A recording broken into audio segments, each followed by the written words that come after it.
जय हिंद दोस्तों, मैं विशाल कुमार स्वागत करता हूँ आप सभी का एक बार फिर आपके ही अपने YouTube चैनल विशाल फाउंडेशन पर।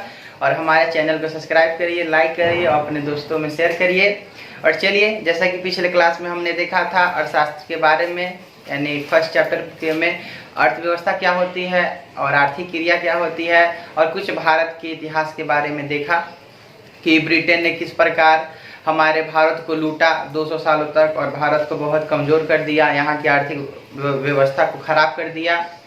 और आगे बात करेंगे हम लोग अर्थव्यवस्था के बारे में, के प्रकार देखेंगे। अर्थव्यवस्था का मतलब क्या होता है कि इसमें आर्थिक क्रियाओं के बारे में अध्ययन की जाती है, यानी सभी आर्थिक क्रियाओं का योग को क्या कहा जाता है, अर्थव्यवस्था किया जाता है। यानी अर्थ मतलब पैसा, व्यवस्था मतलब उसका जुगाड़ करने के लिए जो भी काम करना पड़ता है उससे हम लोग अर्थव्यवस्था कहेंगे।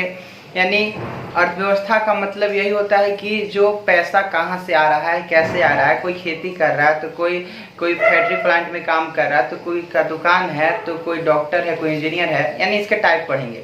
यानी अर्थव्यवस्था के अगर प्रकार को हम लोग पढ़ना चाहे तो 3 प्रकार में बांटा गया: प्रथम क्षेत्र, द्वितीय क्षेत्र और तृतीय क्षेत्र।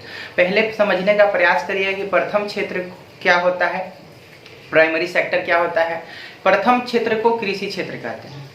पहले सोचिए कि बहुत सारे लोग बहुत सारे काम कर रहे हैं, तो कोई किसानी है तो उसमें कोई फल उत्पादन कर रहा है, तो कोई सब्जी, तो कोई मछली उत्पादन कर रहा है, तो कोई पोल्ट्री फार्म खोला हुआ है। द्वितीय क्षेत्र को उद्योग क्षेत्र कहेंगे। उद्योग क्षेत्र में क्या होगा, फैक्ट्री प्लांट आएगा, यानी वस्तुओं का उत्पादन होगा। तृतीय क्षेत्र में क्या होगा कि सेवा का उत्पादन होगा, जिसे सर्विस सेक्टर कहा जाता है। अच्छे से बात करते हैं हम लोग प्राइमरी सेक्टर के बारे में। इसे एग्रीकल्चर सेक्टर भी कहा जाता है, कृषि क्षेत्र भी कहा जाता है। कृषि क्षेत्र को प्रथम क्षेत्र इसलिए कहा जाता है क्योंकि इसमें वस्तुओं का उत्पादन मतलब खेती द्वारा होता है, कृषि द्वारा होता है। इसमें क्या किया जाएगा, इसमें समझिएगा, मतलब इसमें जो भी चावल है, धान है, और जो भी मतलब जमीन द्वारा उत्पन्न होता है, तेल हो गया, सरसों हो गया, सब्जी हो गया, आम का बाग हो गया, चाहे फल का बाग हो गया, या मछली उत्पादन हो गया, चाहे कोयला, पेट्रोलियम, जितना भी ये सब है प्राइमरी सेक्टर के भाग है। यानी प्रथम क्षेत्र, ठीक है, बहुत जरूरी है। और द्वितीय क्षेत्र को हम लोग समझेंगे, इसे क्या कहा जाता है, औद्योगिक क्षेत्र, इंडस्ट्रियल एरिया भी कहा जाता है। यानी द्वितीय क्षेत्र का मतलब यह होता है कि वह व्यक्ति या वह व्यक्तियों का समूह जो क्या करे, किसी भी वस्तु का उत्पादन करे, यानी मशीन द्वारा करे, ठीक है। जैसे कि मशीन द्वारा करे, चाहे अपने हाथों द्वारा करे। जैसे कि कोई मिठाई बना रहा है, ठीक है, तो जो मिठाई का दुकान है उसका, तो उसमें जो मिठाई तो खेत में आएगा नहीं। अगर कोई मतलब कुछ बना रहा है खाने के लिए, समोसा, तो समोसा तो पेड़ में उगेगा नहीं। तो जो उत्पादन किया जाता है किसकी सहायता से करेंगे, तो प्राथमिक क्षेत्र के वस्तुओं से हम लोग बनाते हैं। अगर किसी को कुछ बनाना है, चाहे केक बनाना है, चाहे कुछ भी टॉफी बनाना है, चाहे बिस्किट बनाना है, तो किस पर डिपेंडेंट है, किस पर निर्भर है, प्रथम क्षेत्र को। यानी प्रथम क्षेत्र मेन है। अगर प्रथम क्षेत्र ना हो तो द्वितीय क्षेत्र का संभावना ही खत्म हो जाता है। द्वितीय क्षेत्र में जितने भी आप कार देख रहे हैं, बाइक देख रहे हैं, इसमें जो वस्तु का जो भी उत्पादन हो रहा है, जितना भी मतलब बनाया गया किसी वस्तु व्यक्ति के द्वारा, उसे क्या कहेंगे, द्वितीय क्षेत्र कहेंगे। जैसे कपड़ा हो गया, कपड़ा कौन बिनेगा, जो मशीन द्वारा हो सकता है, चाहे हाथ द्वारा हो सकता है। अगर हम बात करें मोबाइल फ़ोन का, तो भी मैन्युफैक्चर है, बना है। यानी जितने भी चीज़ आप देख रहे हैं कि बना हुआ है, यानी डायरेक्ट, जैसे कि सरसों का तेल हो गया, जो तेल हो गया, तेल क्या हो गया, द्वितीय क्षेत्र का भाग हो गया। यानी तेल की मिल बैठती है, तो तेल तो डायरेक्ट हम लोग जमीन से खेती नहीं कर सकते हैं, सरसों होगा, और किसी का मतलब तेल, मतलब उसको मशीन में डाल के तेल निकालेंगे। आटा का बात कर दिए तो आटा भी उद्योग क्षेत्र में आ गया, क्योंकि आटा नहीं आता है, गेहूं आता है। तो आप लोग समझ गए होंगे कि द्वितीय क्षेत्र में क्या आता है। द्वितीय क्षेत्र आता है जिसमें वस्तुओं का उत्पादन किया जाता है, यानी कुछ बनाया जाता है, ठीक है। वो मशीन द्वारा हो सकता है, चाहे हाथों द्वारा हो सकता है, ठीक है। इतना समझ चुके होंगे, आशा करते हैं हम। आगे देखेंगे सेवा क्षेत्र के बारे में। सर्विस सेक्टर क्या होता है। सर्विस सेक्टर में कोई वस्तु नहीं दिया जाता है।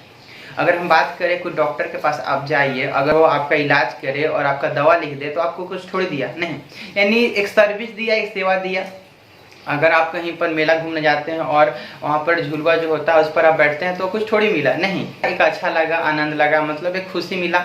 अगर आप जाते हैं नौवा के पास बाल कटाने के लिए, ठीक है, तो आपका बाल काट लिया, कुछ दिया थोड़ी ना, वापस में आपका बाल काट लिया, यानी सर्विस एक दिया। अगर आप टेम्पू में बैठते हैं तो कुछ थोड़ी दिया नहीं, पर एक सर्विस दिया, एक सेवा दिया, एक जगह से दूसरे जगह जाने में सेवा मिला। यानी जो काम से सेवा मिले, जैसे कि कोई टीचर है, कोई डॉक्टर है, कोई इंजीनियर है, तो क्या देता है, सेवा देता है। अगर कोई सिंगर है तो हम लोग को कुछ नहीं दिया, ठीक है। पर एक गाना गाया जिसे हम लोग को अच्छा लगा, आनंद मिला, यानी एक प्रकार का सेवा किया, इस सर्विस सेक्टर में भाग है, ठीक है। यानी आप लोग समझ चुके हैं कि सर्विस सेक्टर में कौन कौन आ जाए, जैसे कि बड़े बड़े नेता, सिंगर, टीचर, डॉक्टर, मास्टर, जो ऑटो ड्राइवर है, बस ड्राइवर है, पायलट ड्राइवर है, और बहुत सारे मतलब बहुत सारी चीज़ जो सेवा देते हैं, ठीक है। बहुत प्रकार की सेवा दिया जाता है, जैसे कि मसाज का सेवा हो गया, जैसे कि मेकअप का सेवा हो गया, कोई गाना गा के सुना दिया, चाहे कोई डांस करके दिखा दिया, वो बहुत प्रकार के सेवाओं को तीर्थी क्षेत्र में रखा जाता है, इसे सर्विस सेक्टर कहा जाता है। और आज के समय में जो सबसे ज़्यादा जो मतलब जिससे फायदा हो रहा है भारत सरकार को चाहे देश को, वो है सर्विस सेक्टर। और सभी देश सर्विस सेक्टर को बढ़ाने का क्या कर रहे हैं, प्रयास कर रहे हैं। अब बात करते हैं हम लोग अर्थव्यवस्था के प्रकार के बारे में, यानी अर्थव्यवस्था को किस तरह से डिजाइन किया गया उसको देखेंगे हम लोग। अर्थव्यवस्था को डिजाइन करने का मतलब देखिए, बहुत सारे अर्थव्यवस्था के जो जानकार अर्थशास्त्री हैं बहुत सारे सिद्धांत दिए, जिसमें से कार्ल मार्क्स द्वारा जो दिया गया था समाजवाद, और जो पश्चिमी देशों द्वारा जो दिया गया था पूंजीवाद, और एक मिश्रितवादी अर्थव्यवस्था का विकास हुआ। बात समझिएगा पहले, पूंजीवाद का मतलब क्या होता है, पूंजीवादी अर्थव्यवस्था, पूंजी मतलब धन दौलत। उसमें क्या होता है कि किसी भी देश में वस्तुओं का उत्पादन सरकार के हाथ में ना होगी, वहाँ के निजी व्यक्तियों के हाथ में होगा। पूंजीवाद का मतलब सरकार मालिक नहीं होगा, जो उसमें पैसा लगाएगा, जिसके पास पैसा होगा वह धंधा पानी करेगा, सरकार रोकेगी, और जो फायदा होगा वो सिर्फ उसी व्यक्ति को होगा जो व्यक्ति पैसा लगाया चाहे उसमें काम कर रहा है। पूंजीपति का मतलब क्या होगा, जो पूंजी को लगाया यानी उसी को फायदा हुआ, यानी इसमें समाज के बारे में सोचा नहीं जाता है, यानी इसमें निजी मतलब फायदा या लाभ का बात होता है और पूरे समाज का बात नहीं होगा। फिर बात आता है समाजवादी अर्थव्यवस्था में समाज के बारे में सोचा जाता है।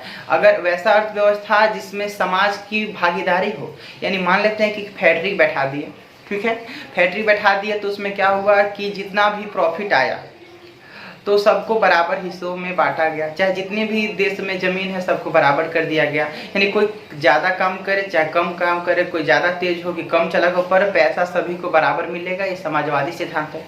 पर समाजवादी को देखा गया तो ये लंबे समय तक टिक नहीं पाया, जैसे कि सोवियत संघ में हुआ तो भारत इससे भी चिंतित था। और पूंजीवाद में भी देखा गया कि पूंजीवाद में सिर्फ पूंजीपतियों का बात होगा, अमीर व्यक्तियों का बात होगा, फिर गरीब पे ध्यान नहीं दिया जाएगा, जिसमें समाज में असंतोष होगा, लड़ाई झगड़ा होगा, अमीरी गरीबी के बीच इतना बड़ा खाई बढ़ जाएगा कि मतलब देश टूट सकता है, बिखर सकता है, हमारा समाज ऐसे से नहीं चल पाएगा। तो सरकार ने सोचा कि अब क्या किया जाए, तो अब दोनों को मिलाकर पूंजीवाद को भी मिला दिया गया और समाजवाद को भी मिला दिया गया, क्योंकि एक में दोनों में दोष पाया गया। तो मिश्रितवादी में सरकार ने निजी व्यक्तियों को भी अधिकार दिया और सरकार ने कुछ अधिकार अपने पास रखे, जिसमें समाज के वे सभी वर्ग जिनके पास पैसा नहीं है पढ़ सके, लिख सके, चाहे उनको खाने के लिए मिले, चाहे मतलब घर मिले, यानी सिर्फ बड़े व्यक्तियों की बात नहीं होगी, सबका बात होगा, तभी तो देश का विकास होगा जब समानता रहेगा। तो जैसे कि सरकारी स्कूल, आपने मतलब सबको पता है सरकारी स्कूल, इसमें पैसा नहीं लगता, सरकार द्वारा है, यानी समाजवाद का हिस्सा है। अगर राशन पानी मिल रहा है तो समाजवाद का हिस्सा है। अगर कहीं पर छात्रावास मिल रहा है, चाहे कहीं पर आवासीय मिल रहा है, इंदिरा आवासीय, तो वह समाजवाद का, यानी समाज जैसे कि सरकारी अस्पताल हो गया, यानी जिसके पास पैसा नहीं है वो भी इलाज कर सकता है। ये समाजवाद की भावना, इसमें प्रॉफिट नहीं देखा जा रहा है, इसमें समाज का विकास देखा जा रहा है, यानी कम ही पैसा पे आपका इलाज हो जाएगा और कम ही मतलब खर्च पे आप पढ़ सकते हैं, या पैसा ही नहीं लगेगा आपको, सरकार और ऊपर से आपको पैसा देगी, प्रोत्साहन देगी, वस्त्र देगी, और यह सब समाजवादी का भाग है। और मिश्र और पूंजीवाद में क्या होता है कि सरकार जानती है कि पूंजीपतियों की आवश्यकता है, समाज को बढ़ाने के लिए फैक्ट्री प्लांट खोलना पड़ेगा और बहुत सारा मतलब काम धंधा करना पड़ेगा, जिसमें पूंजीपति भी जरूरी है और समाजवाद भी जरूरी है। इसलिए हमारा भारत देश कैसा है, तो मिश्रित अर्थव्यवस्था है। और हम पूंजीवाद की अगर बात करें तो जैसे कि अमेरिका हो गया, जापान हो गया और ब्रिटेन हो गया, ये सब पूंजीवादी देश हैं। और अगर हम बात करें समाजवादी का तो वह चाइना हो गया, चाइना और बहुत सारे देश हैं उसमें। और मिश्रितवादी अर्थव्यवस्था की बात करें तो हमारा भारत है, ठीक है। यानी कोई भी देश ना प्योर पूंजीवादी हो सकता है कैपिटलिज्म हो सकता है, न सोशलिज्म हो सकता है, और ना ही मतलब मिश्रित अर्थव्यवस्था हो सकता है, मिक्स इकोनॉमी हो सकता है। क्योंकि आप चाइना को देख लीजिए कि चाइना मतलब इतना सारा वस्तुओं का प्रोडक्शन कर रहा है, तो उस बिना यानी पूंजीवादी को अपना रहा है, और साथ में उसके देश में बहुत सारे कंडीशन अप्लाई हैं, जिसमें सभी को पढ़ाई लिखाई फ्री मतलब और बहुत सारे कंडीशन है यानी। और यूएसए की बात करते हैं तो यूएसए में भी ऐसे फाउंडेशन हैं जो गरीब लोगों के लिए काम करते हैं, यानी वो समाजवाद का भी पक्ष में है। यानी कोई भी देश ना समाजवाद है पूरी तरह, ना ही पूंजीवाद है। धन्यवाद। और हमारे YouTube चैनल को सब्सक्राइब करिए, लाइक करिए और दोस्तों में शेयर करिए, और इसी प्रकार की वीडियो प्राप्त करने के लिए आप हमारा सहयोग करते रहिए।